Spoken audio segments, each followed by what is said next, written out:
Forse il viso di questo signore non vi dirà molto, ma l'occasione di riprenderlo è una rara opportunità. Si chiama Nicky Oppenheimer ed è uno degli uomini più ricchi e potenti del mondo. La famiglia Oppenheimer, insediatasi in Sud Africa all'inizio del secolo, di origine tedesco-ebrea, dal 1929 detiene la proprietà della più grande compagnia diamantifera del mondo, la De Beers.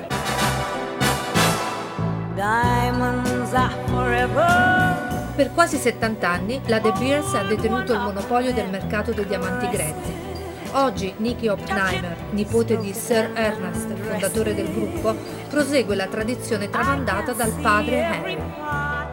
Quello che la De Beers e la Central Selling Organization fanno non consiste nel creare il prezzo dei diamanti, che sono essenzialmente preziosi per la loro stessa natura, ma di prevenire delle violente fluttuazioni nei prezzi, come in genere accade per la maggior parte dei beni di consumo.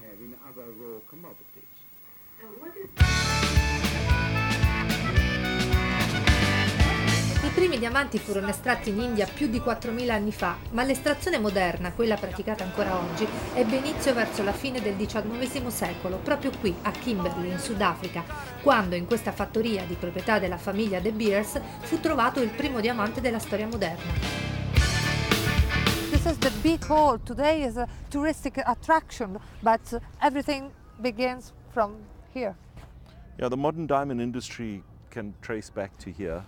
It's the biggest hole ever dug by men without machines. It closed in 1914. In the period it was opened, it produced 14 million carats. And this is the sort of the beginning of industrialization and economic development in South Africa started here.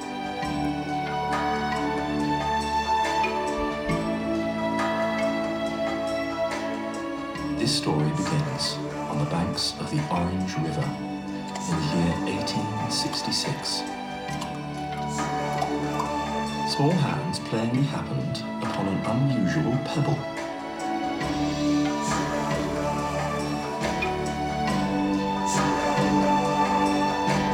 This diamond on the left here is the Unica.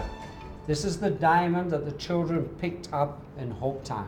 21.5 carats uncut. It's now cut. It weighs just over 10 carats. It actually belongs to the state, and De Beers have been appointed as custodians of the diamond. Sweet dreams are made of these. Who am I to disagree? Oggetto misterioso quanto prezioso, il diamante è divenuto simbolo d'amore e durevolezza.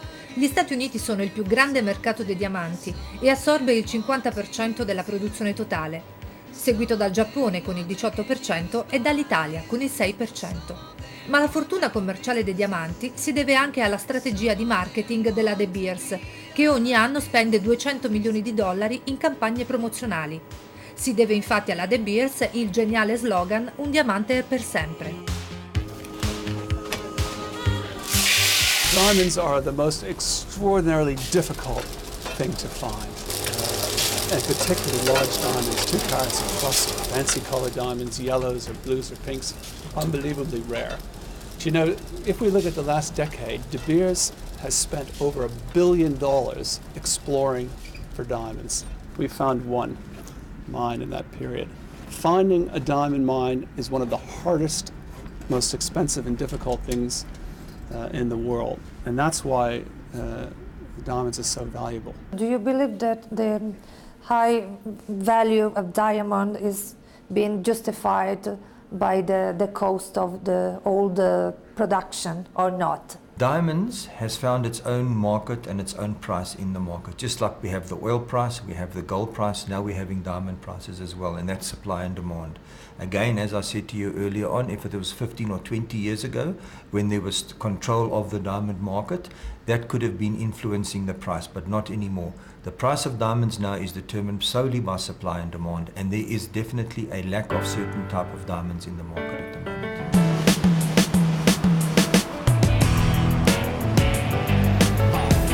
La sudafricana De Beers è la più grande compagnia mineraria diamantifera del mondo e commercializza attraverso la DTC, Diamond Trading Company, sua consociata londinese, una quota che si aggira intorno al 45% dei diamanti grezzi del mondo. In Africa la De Beers molto spesso è associata a società miste con i governi de Botswana in Botswana, Namdem in Namibia, possiede giacimenti in Sud Africa, in Tanzania, opera in Russia e l'anno prossimo entreranno in produzione le miniere del Canada. Oggi la posizione di monopolio della società si sta ridimensionando, anche se la sua capacità di controllo del mercato è ancora molto forte.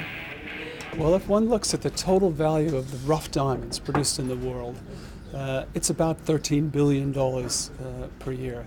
De Beers sells a little over $6 billion, so we produce about 40% of the world's rough diamonds by value at our own mines, and we sell about 45% of the world's. So this perception of De Beers as the sort of dominating, controlling company, well, it's a nice image, it's not actually the reality.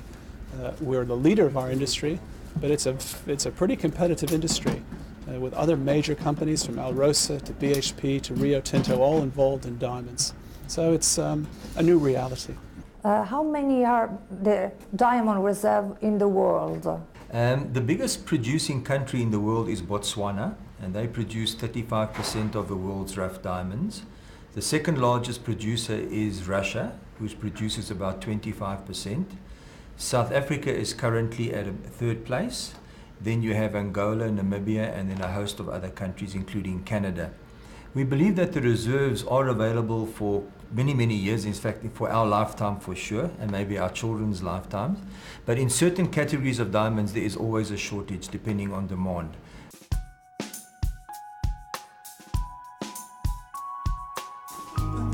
Il Botswana è il più grande paese produttore di diamanti nel mondo. Qui la De Beers ha creato una società al 50% con il governo locale, la De Botswana. Negli ultimi 25 anni i diamanti hanno determinato lo sviluppo dell'economia locale e la popolazione sta cominciando a toccare con mano il beneficio dei diamanti. Botswana as a country benefits, the people of Botswana benefits, the community benefits more directly because the revenue that comes from the diamonds in Botswana is used for development of infrastructure, schools, roads, and health. We are the largest producer of diamonds in the world by value. We account for 22% of all diamonds produced by value worldwide. We have 4 mines, all of whom are owned by Botswana, which is a joint venture between the government of Botswana and De Beers. Also, all these 4 mines were discovered by De Beers. So we don't think that in fact we represent Africa, but we think we can be a good example of what natural resources can do for a young country. Those are beautiful, wonderful diamonds. How many carats? Where do they come from? Which mines? Okay, if you take one stone from the lot that you're holding here, weighs approximately about 5 carats. These diamonds that you have on your hand come from the Orapa mine. Orapa is one of the mines that we have in Botswana. We actually have Jonem mine, Orapa mine, Letlhakane, and Damtsau mine. All the production that is mined in Botswana is sorted and valued in Botswana Diamond Valuing Company. Approximately per cycle we do 3.2 million carats. Jonem, as we can see from here, Jonem produces about 1.4 million carats per cycle. In a year, we have 10 cycles, which are linked to 10 sites. La miniera di Jwaneng, in cui ci troviamo, è la più grande del mondo in termini di carati prodotti. Ha un diametro di 2,5 km. Qui tutto è gigantesco. Questo automezzo è alto come un palazzo di 2 piani e costa 7 milioni di dollari. We've got about 3 pipes. There's one in the south, you can identifiable by the green, gray, blue ground, you can see that. And then there's one in the center, also by the green, gray, blue material you can see here. And then there's the north one, the richest being the one in the center, is the richest. That is, 1 truckload of that is enough to pay the business, really, in a month. The process starts with the planning stage. We plan where we're going to get our diamonds from, mixing with which diamonds. And then the next process is the drilling stage. After drilling, we then do what we call the blasting stage, where we charge the explosives drilled on the ground and then connect up and take a shot to produce broken ground. Once you produce the broken ground, then the next stage is the loading stage, where the shovels now take the broken material and load onto the trucks, and the trucks haul.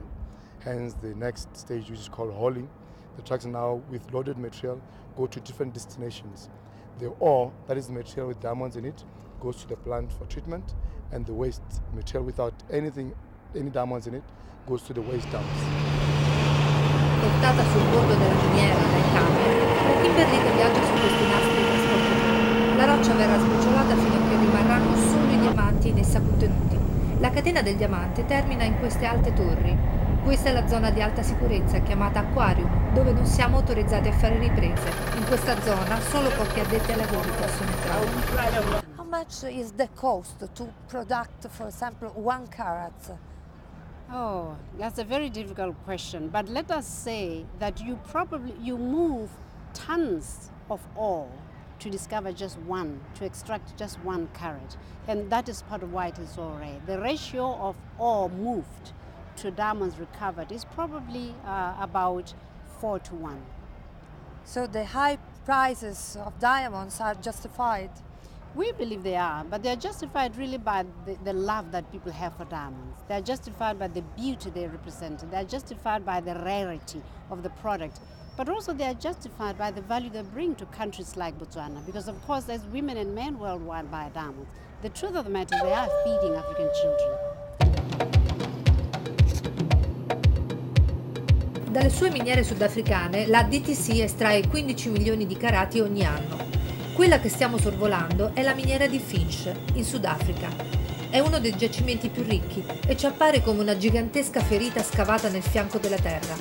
Per produrre una gemma da 1 carato è necessario in media lavorare 250 tonnellate di kimberlite, che è la roccia vulcanica in cui si trovano i diamanti. This is the Finsch mine pipe. The mine started mining diamonds from this pipe in 1963. In 1990 we started to put down the shaft and the underground infrastructure to convert to an underground mining method. The actual mining from underground started in 1994.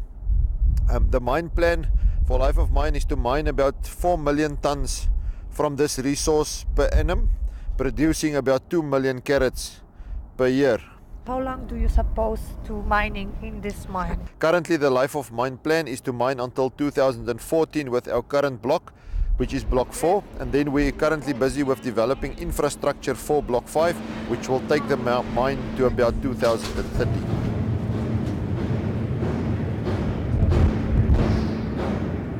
La miniera di Finsch dà lavoro a 3.000 persone, di cui 800 sono minatori. Con questo ascensore scendiamo di 650 metri sottoterra. La miniera ci appare come un labirinto di tunnel. Da queste rocce si estraggono diamanti in media di 1,5 carati. From underground at the moment, the areas that you visited, we produce about 14,500 tons per day. Okay, that equates to approximately, at Finsch mine, we do just over 6 million tons per annum. Okay, roughly you're talking about 500,000 tons per month. How much rough diamonds do you get from the mine? It depends on where we're actually mining from, but our target this year is about 2.4 million carats for the year, for 2007.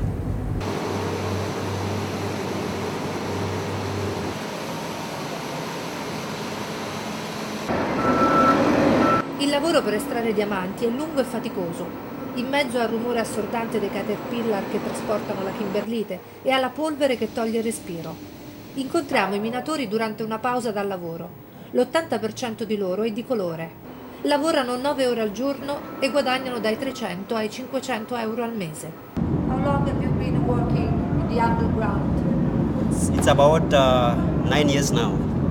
But before, I was here before retrenchment in 1992. So after retrenchment, I've worked for 9 years now. Is it an hard job? It is a little bit nice job, but the only problem, as I've said, is dust. How much is the income per month? Yeah, it's per month. Income per month. I get 4.9 per month. How much? 4.9 It's enough for your family, or? Actually, to myself is not enough to my family. I'm still working. I'm looking forward to getting more income. Now I've got 4 children. It's too small. It's not so enough to feed our family. I don't think so. But we try. Maybe if we can work some more extra hours to overtime, what I can say, just to get some more income. The mine workers' income is way above the minimum wage set by the government. Your lowest paid workers get just under 4,000 rand, which is about $700 US dollars. And as I mentioned, it's way above the minimum wage, and it also compares very well. It's actually more than what most teachers get in the teaching or the education departments.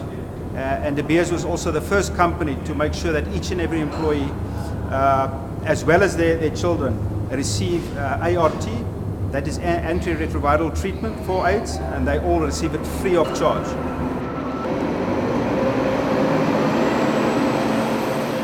Can you see them? Can you touch them? No, we can't see the diamonds. We can't touch them. We only saw them in televisions. What's the value of a diamond for you, for your family? I don't think we don't know the value of the diamond. It's only the company who knows the value. Because if maybe if by lucky I saw it underground, I don't have to touch it. I have to report, and maybe I ask some.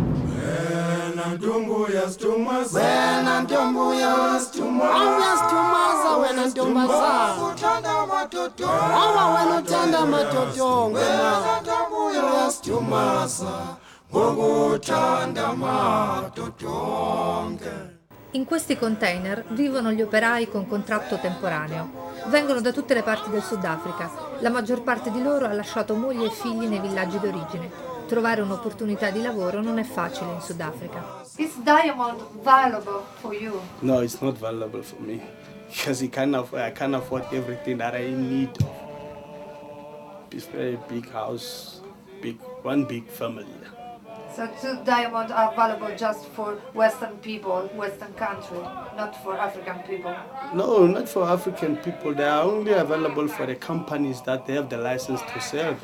We only have to dig it and for the companies to make a profit, not for us. So we just have to get the salaries from there. Are these the benefits of diamonds for African people? Diamonds are not cut in South Africa, they are sent overseas. Then they're creating jobs for people who are still who are overseas. We just get the diamonds out and being exported overseas. Africa. In Sudafrica la De Beers è stata una delle prime aziende a garantire test e terapia HIV gratuiti per i suoi dipendenti e per le loro famiglie. Ma in questo paese non tutti sono così fortunati. L'AIDS è una piaga che sta decimando della popolazione. Tra le vittime del virus ci sono oltre 2000 bambini. Con il progetto Copia, la De Beers ha creato una casa ospedale per dare aiuto ai bimbi abbandonati affetti da HIV. Welcome to conference. This is one of the projects that is sponsored by De Beers. I'm going to take you first to our hospice section, which is for HIV-positive children requiring medical treatment. Conference itself started 70 years ago, but the hospice was opened in 1996. Si può adottare? Sì, si possono adottare. C'è Che problemi hanno? Beh, tutti sono abbandonati, bambini che depositano già all'ospedale quando hanno i problemi, poi li lasciano là, i genitori non ritornano più a prenderseli. Si trovano anche nelle immondizie, quindi devi pensare quanto sono traumatizzati. Sì. Here we're only helping about 70 children, but across the country we have 2,000. And there's many, many more children that are still in need of our services. So every year we try to add an additional component to try and get more children that we are caring for. For me, the saddest thing is that treatment was available in the rest of the world for many years before it came to this country. So probably every year 80 children died here that didn't need to die, and that's sad. Gabby, you're on! Gabby! That's Gabby!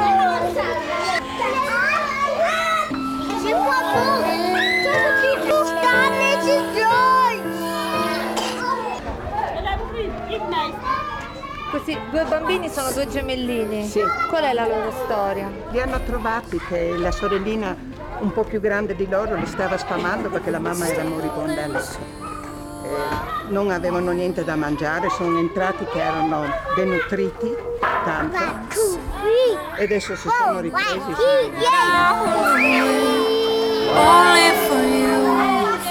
We hope that they're going to live to adulthood and be able to lead almost normal lives. Obviously, they'll always have to take their treatment. But it's been very promising what's been happening in overseas countries where obviously they're much more ahead of us. So we're thinking that these children are going to live to be adults.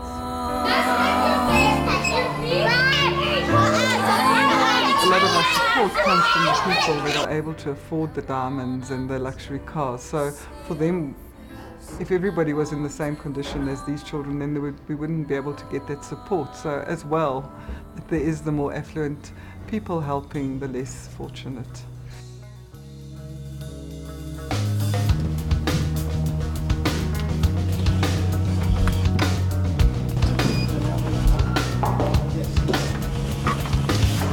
Su questo carrello ci sono diamanti per milioni di dollari. È qui a Londra che arriva l'intera produzione delle miniere della De Beers. Qui i diamanti vengono scelti e valutati prima di essere venduti ai 93 esclusivi clienti della DTC, che si ritrovano in questi uffici 10 volte l'anno. Sono i site holders, acquistano diamanti grezzi e poi li inviano al taglio e alla lucidatura. A loro sono destinate queste scatole confezionate con diamanti di varie misure, destinate alla gioielleria o all'industria e corredati di certificato del Kimberley Process, che garantisce che non provengano da zone di conflitto. De Beers was accused to exploitation of African people, African soil, to support apartheid, to support Yes, dictators. you know, the truth about diamonds could not be further than that perception. Diamonds are one of the great success stories for Africa. Where De Beers operates in Botswana, South Africa, Namibia, and Tanzania, diamonds do enormous good. Something over 70% of the total value of diamonds produced in those countries by De Beers goes straight back into the communities and into those nations and help the people of those nations. At present, De Beers holds no stock. We are driven by the demand in the market. We don't drive the demand. But more importantly, De Beers sees itself as an industry leader. Any industry has a leader, and we take pride in having led the industry for nearly 100 years. And we think that that is a measure of our capability, but is not an indication of our control of the industry. We have no desire to control the industry, but we would like to do everything to use our knowledge of the industry to remain an industry leader. In Africa, who belongs the property of the diamond mines? If we go back many years, it would have been the case that the Western companies would have had the rights to the mines. But slowly the African producing countries are now saying that they would like to get the benefit and the advantage of the mines in their own country. So slowly the ownership is reverting back to the African countries. Maybe it's because I love you. In passato i diamanti non sempre sono stati la fortuna dell'Africa. Angola, Sierra Leone, Liberia e Congo hanno vissuto lunghi e sanguinosi conflitti civili, nei quali il commercio dei diamanti era utilizzato per finanziare la guerra. Per spezzare il commercio illegale dei diamanti insanguinati è stato creato il Kimberley Process. Ma nonostante tutto, ancora oggi, secondo il Global Witness, il 20% dei diamanti commercializzati arriva da circuiti illegali, mentre il 2% proviene ancora da zone di conflitto.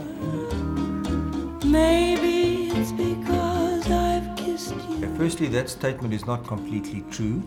The total global turnover as far as conflict diamonds was concerned in the year 2000 was 4%.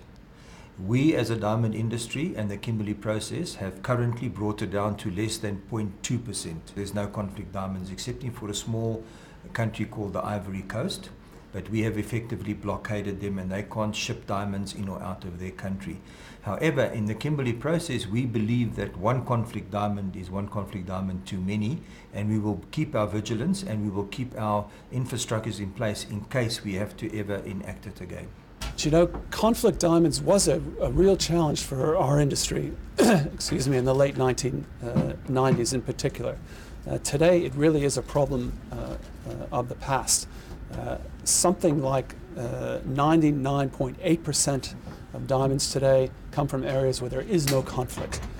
According to blood diamonds, do you think that a diamonds company should say sorry to African people? I don't believe that we as a diamond industry need to apologize for anything, okay? I believe that when we became aware of the problem, and that was in the year 2000, we acted immediately. I would actually, instead of apologizing, I would like to compliment my colleagues and all the other industry players out there, including the United Nations, the World Diamond Council, and the Kimberley process participants for doing such a fantastic job. We must confess that it isn't a perfect system, but we believe that the Kimberley process has gone a long way to cleaning the industry, and we as DBS and the government of Botswana are proud to have been party to rallying the world to establish the Kimberley process. As we speak today, it is estimated that 99% of all the world's diamonds are clean, and we can now say that with confidence because of course we have this auditable trail that we call the Kimberley process. But as I said, it is a process, and we must continue to reinvent it, examine it, improve it, and make sure that it delivers the intention of the people that founded the Kimberley process. Do you know, I think the Kimberley process has been a magnificently effective tool. It's not perfect, like any system in the world, and this is why we focus continually together, principally with government, to make sure that any loopholes identified can be immediately closed. Because I think it's inherently important that if you're a consumer and you buy a diamond, it's a gift of love, you shouldn't have even a shadow of a doubt that there could be anything associated with conflict to do with that diamond. Diamonds are forever.